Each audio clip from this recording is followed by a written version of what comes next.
All right. I'm back already.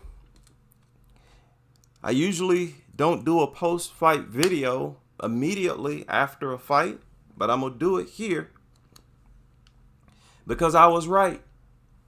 Not only in my prediction, but I was right about how the fight would turn out if Jacqueline did not get a stoppage, and she did not get a stoppage.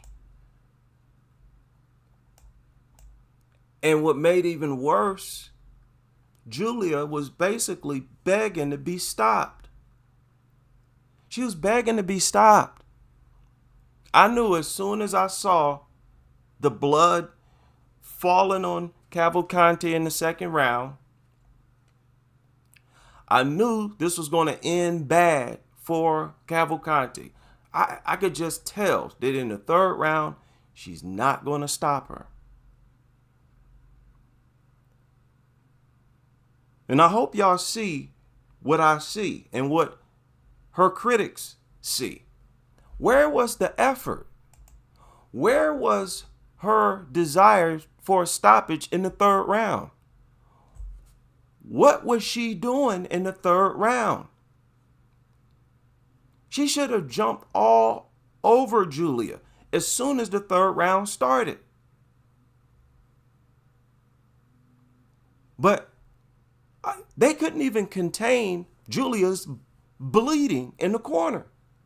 Before round 3 even started, Julia was already leaking blood. And you go out there in the third round and have another reenactment of Esparza Namajunas 2? What was Jacqueline doing? Let's just look at the third round. Because round 1 and 2, she did exactly what I said she should not do. Even with the broken nose. I think Julia's nose is broken. But even with that, all she did was catch Julia's leg and punch her. She wasn't doing much. Even when she hurt Julia, she wasn't doing much. Now, y'all probably see why I said that this fight should end in a stoppage.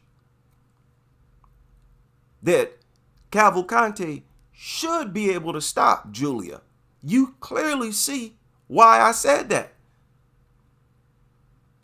Julia was begging to be stopped in that third round. Julia was expecting to be stopped in that third round. And Julia thanked her sweet heavens when Jacqueline came out in the third round and started looking at her. Looking at her rather than hitting her. Where were the kicks?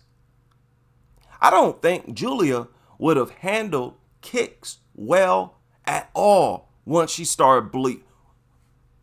All Jacqueline, look, she's not only overly patient and conservative with her shots, Jacqueline Cavalcanti also has very few weapons. Where were the kicks? At least after she was hurt. Nothing but jabs, huh? After she's standing in front of you leaking with a horrible expression on her face. Julia is extremely uncomfortable after she started bleeding, and you don't jump on her? She did not jump on Julia at all in that third round. That's unforgivable.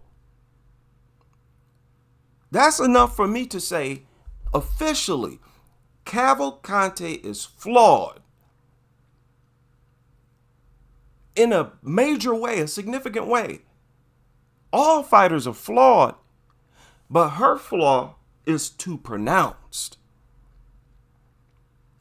If you ask me, she's lucky Julia was not more aggressive. Because I don't think Jacqueline was dealing with Julia's aggressiveness that well either. You lucky. Julia didn't spaz out in that third round because she almost started to. But blood everywhere. Your opponent sitting there leaking. She's looking very defeated. Julia Vila in that third round was looking very defeated, and you just stand there throwing feints. You should have nosedived out of your corner into Julia's corner. Soon as he said fight, should have jumped all over her. I bet you Julia would have jumped all over you. She wouldn't have gave you a chance to breathe had you been leaking and been in that much trouble.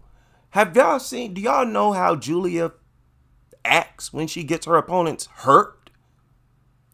She's truly a nightmare. She gonna be on you like white on rice. You let Julia break your nose, have you leaking, especially in the second round when she's still fresh and got energy. Good luck in that third round, because she's gonna be all over you. It's gonna be hard for you to survive. Why didn't we get that from Cavalcanti? I view that as a major character flaw. For a fighter, that's a major, major character flaw. Her lack of confidence and assertiveness takes away from her competitiveness. That's just what it is. We'll get into it a little deeper